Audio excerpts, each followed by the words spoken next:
Good afternoon to our fellow aspiring educators, and good afternoon also to our instructor. For this afternoon, I'm going to give a continuation report of the different kinds of assessments. And my first report is when do we use paper and pencil and performance-based types of assessments, to be followed by how do we distinguish teacher-made from standardized tests.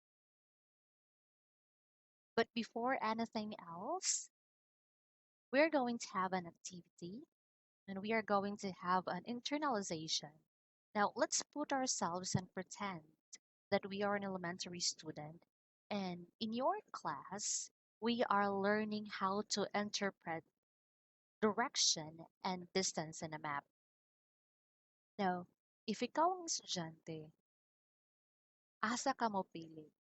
Mo take ka sa test nga naay map skills or plan, or mupili ka atong i-describe nimo ang lugar nga full of interesting places para makaabot ka ng special nga lugar. For example, ang mupili ba ka nga makat-on ka sa map sa ato ang campus, sa NCMC campus, nga naay mga pictures lang with boring lines, or mopili ka unsaon nimo pag-describe sa ato ang campus. Now, for the second one is I hope that you're going to pretend that you were a middle school language art student. And in your class, you are learning about imagery in poetry. Which assessment would show you understand imagery deeply? Is it a test question like circle and similes, or it's an opportunity for you to write a brief poem centered on a meaningful image? Mas piliyon ba nimo na ha, mag multiple choice nga answer, or mas piliyon nimo og maghimo og imong kaugalingong point? Now, for the university level, if you are an anatomy student and ginahan ka mahimo nga doctor someday, uh, para which is closer to your dream? Kung sa may pinaka-ideal nimo nga kind of assessment, ang paper and pencil anatomy test, where na mag-answer ka like exams, or ginahan ka og exercises using human body stimulator, or there is a cadaver and then you're going to dissect. Now, which of these, from elementary, secondary, and university, which of this are you comfortable with? Now, here, I guess you already had an answers at the top of your head, but I hope Mom N can also assist with their answers, know which of these types of assessment. So this is my report is all about. But before we going to answer the question, when do we use paper and pencil and performance-based types of assessment, we're going to define these two types of assessments. First is, what is paper and pencil assessments? Literally, we have paper and pencil, which is a traditional way of giving assessments. Now, it refers to traditional method, as to what I've mentioned, or the written test. This type of test relies on rote memorization or facts. Now, here, it also refers to conventional methods of testing, usually standardized, and the use of pen and paper with multiple choice, true or false, or matching type test items. Another definition involves the average grading of a set of standardized test questions with a limited number of answer choices to be responded to at a given time period. And the second is, it's a conventional method of testing, and in which we use just a standard pen and paper.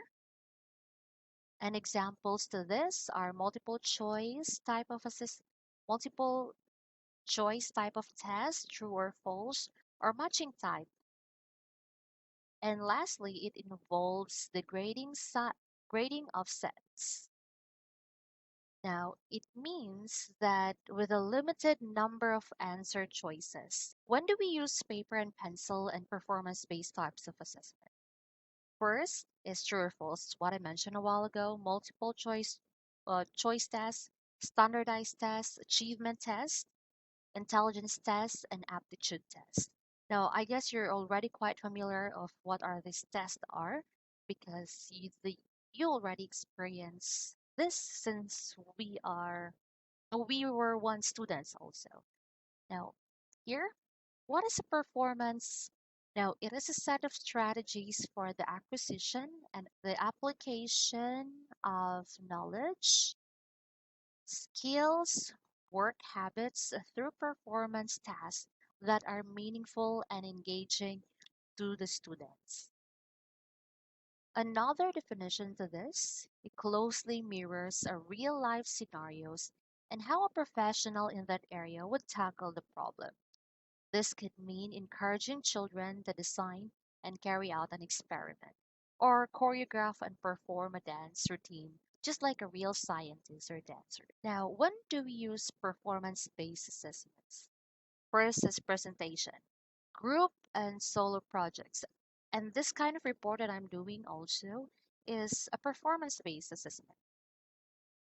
We have group or solo projects, portfolios, which I do a lot when I was in high school, and debates, other types of performances, exhibits, and fairs. What is the purpose of these two type of assessments? Now, for paper and pencil, its purpose is to evaluate if the students have learned the content, to determine whether or not the students are successful in acquiring knowledge, to ascribe a grade for them, to rank, and to compare them against standards or other learners. And the other one, we have to measure students' proficiency by asking them perform real life tasks, to provide students many avenues to learn and demonstrate best what they have learned, to guide instruction, to provide feedback and help students manage their own learning, and also to evaluate students' competency. Now, why do we need this too? Now, okay, is it okay to only have this one and omit this one? Or is it okay to have this one or omit this one? Now, upon learning these two types of assessments, I found out that these two assessments and other assessments and different types of assessments are really important in building or in educating our students and also educating ourselves at the same time. Now, so let's go back to the question, when do we use paper and pencil and performance-based types of assessment? Now, both of them are very important. And when are we going to use them? That depends on what purpose you have in mind for your students. Okay, so that ends my report on when do we use paper and pencil and performance-based types of assessment. Again, to answer that, the purpose is here. Now, if you do have other questions, I hope you're going to write that, and then I hope Mom N can help me with answering some of those questions. Now, let's move on to my next report. And now, welcome to my second report. How do we distinguish teacher-made from standardized? Now let's try to read the introduction first. Teachers-made tests versus standardized tests are designed by the teachers for the purpose of conducting classroom tests. Teacher-made tests can be in the form of oral tests, and written test. A standardized test is one of which the procedure, apparatus, and scoring have been fixed so that precisely the same test can be given at a different times and place. Now, from this introduction, I guess you are already familiar of what are the differences of teachers' made tests and standardized tests. Teacher made tests. Teacher made tests are, okay, this is, we define first the teacher made tests. Teacher made tests are normally and administered for testing classroom achievement of students. As what I've mentioned a while ago, an example, evaluating the method of teaching adopted by the teacher and other particular programs of the school. Teacher-made test is one of the most valuable instruments in the hands of the teacher to solve his purpose. It is designed to solve the problem or requirements of the class for which it is prepared. Here, uses of teacher-made tests. The first one is for teachers to help a teacher to know whether the class is classed in normal, average, above average, or below average. Now, for example, if I have a class about subject-verb agreement and my student didn't pass the test, it means that my discussion is below average. This is also very good in assessing whether we discuss our lessons well or we lack something or we're going to use other methods for our students to understand our lesson. Now, if our students got perfect on their test or quiz, it means that our class discussion is above average, means they understand it well. To help teachers in formulating new strategies and teaching and learning. That's what I've mentioned. When we have an assessment, when we assess that our class is above average, below average, that will enable us to look for new strategies for teaching and learning. Now, uses of the third one is a teacher-made test may be used as full-fledged achievement test, which covers the entire course of the subject. Now, if we had this short quizzes every after chapters, we can use this on the first quarter of the exam. Uh, of course, that will cover the entire course uh, of that unit or chapter. And the fourth one, to measure students' academic achievement in a given course. Now, this is where we know who is the first honor, second honor. Now, how about number 5, to assess how far specified instructional objectives have been achieved. Now, each of us teachers, we have a specified instructional objectives. Now, like in our lesson plan, we also have our objectives. Now, if we're going to track it, now for number 6, the efficacy of learning experience.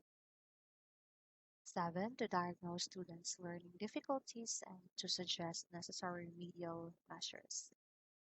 Now, teacher made tests is really different from standardized tests, is what I mentioned a while ago. Teacher can have a remedial measures every after test. So if your lesson talks about subject verb agreement and your lesson is below average, your students got below average, it means that you are not effective. The strategy that you had is not effective. So you can have a remedial measures after that. Remedial measures, mm, maybe you can give an activity, ask them to make a sentence, or for them to for them to understand what is a subject verb agreement. Now, for number 8, to certify, classify, or grade students on the basis of resulting scores our students are. Now we have 9. Skillful prepared teacher-made tests can serve the purpose of standardized tests. If a teacher skillfully prepared their tests. Now for number 10, teacher-made tests can help a teacher to render guidance and counseling. Now for 11, good teacher-made tests can be exchanged among neighboring schools. For 7, these tests can be used as a tool for formative diagnostic and summative evaluation. Now we have summative tests and formative diagnostic. Now again, this will example to this or small quizzes and drilling tests. Now let's move on to standardized tests. A standardized test is one of which norms have been established. The tests have been given to a large number of students. A norm is an average score that measures achievement. So every standardized test has norms. Now, or I'm not quite sure what is really the passing score of the lead exam, but I'm just going to give this an example. If that is 75%, that all of the aspiring teachers in whole Philippines, they must get this to have their license. Then they have this norm of passing score, standardized test. Is one that has been given to so many people that say the test makers have been able to determine. Oh yeah, I guess yeah. The role of standardized tests. Information becomes easier to convince the guardians and students. That's one.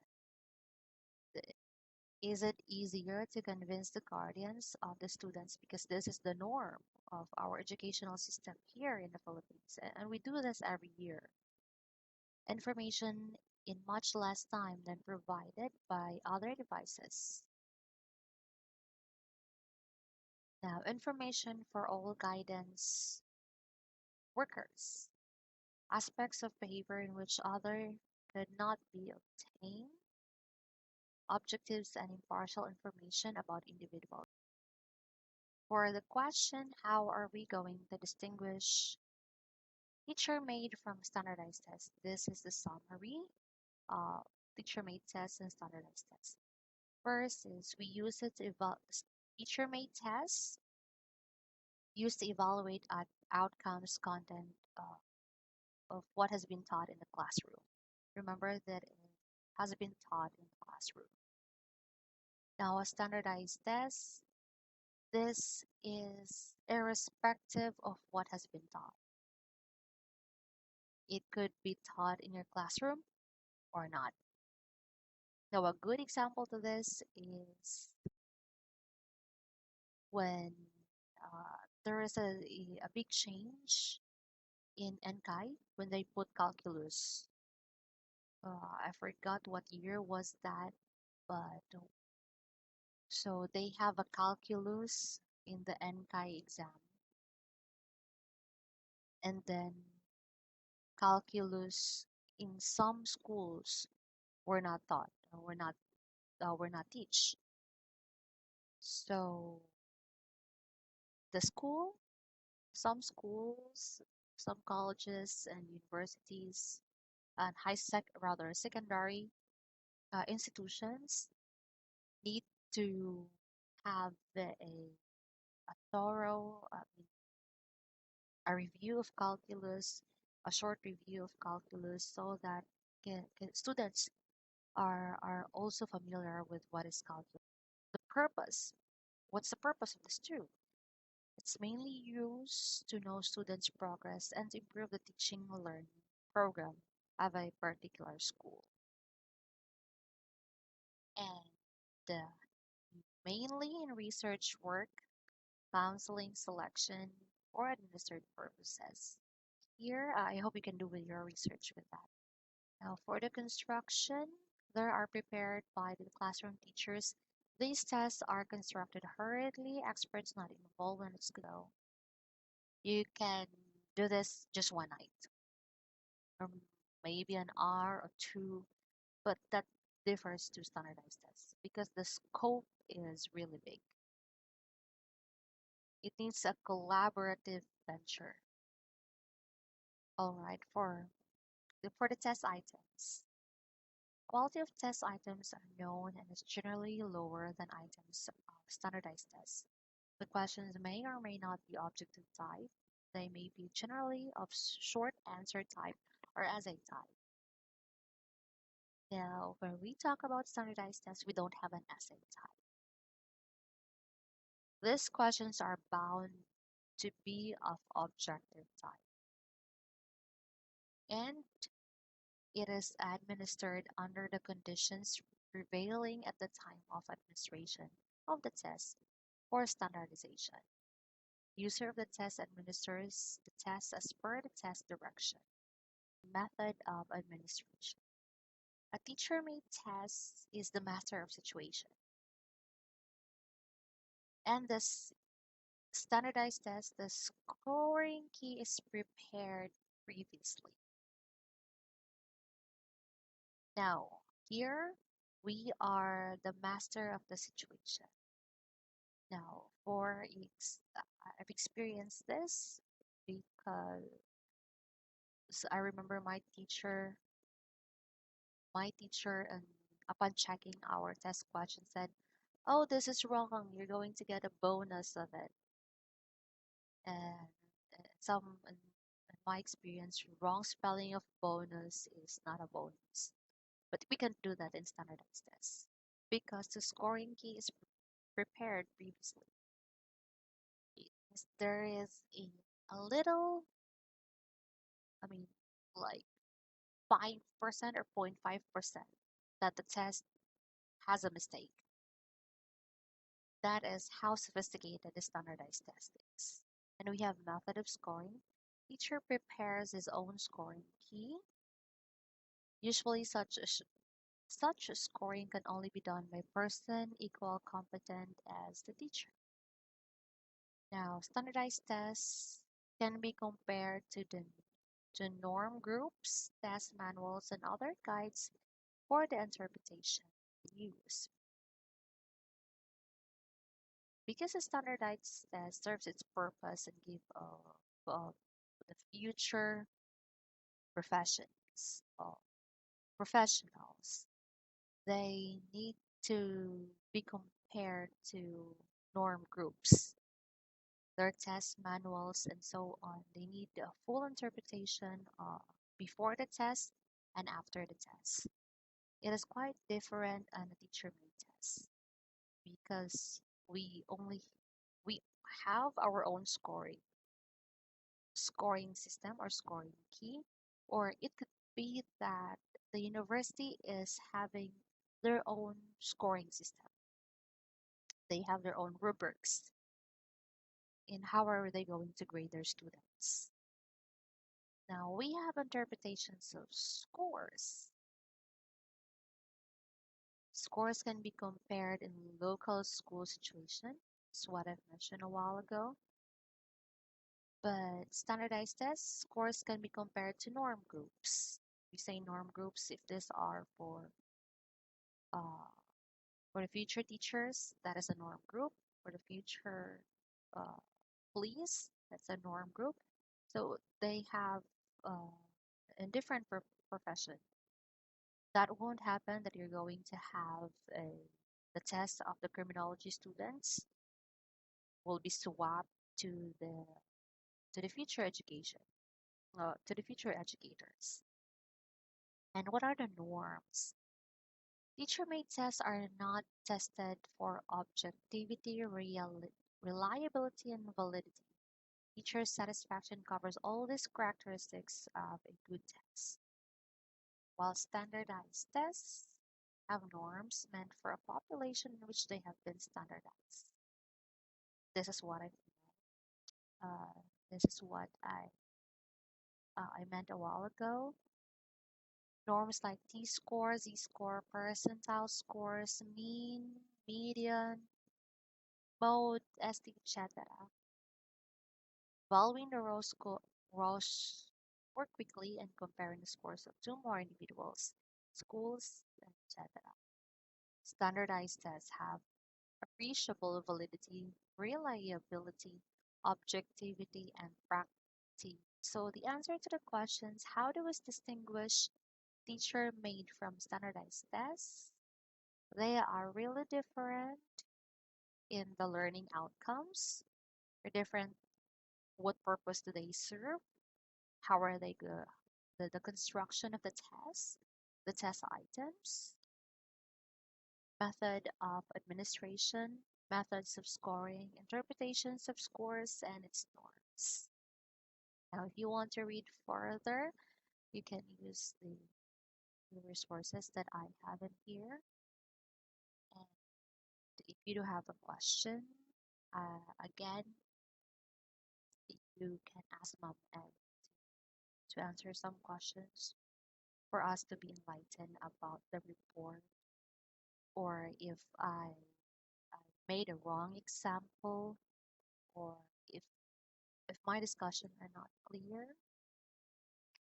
you can message me, or yeah, you can ask about it. Now I'm gonna say thank you so much, and I hope that you're going to have a great Saturday today. Goodbye.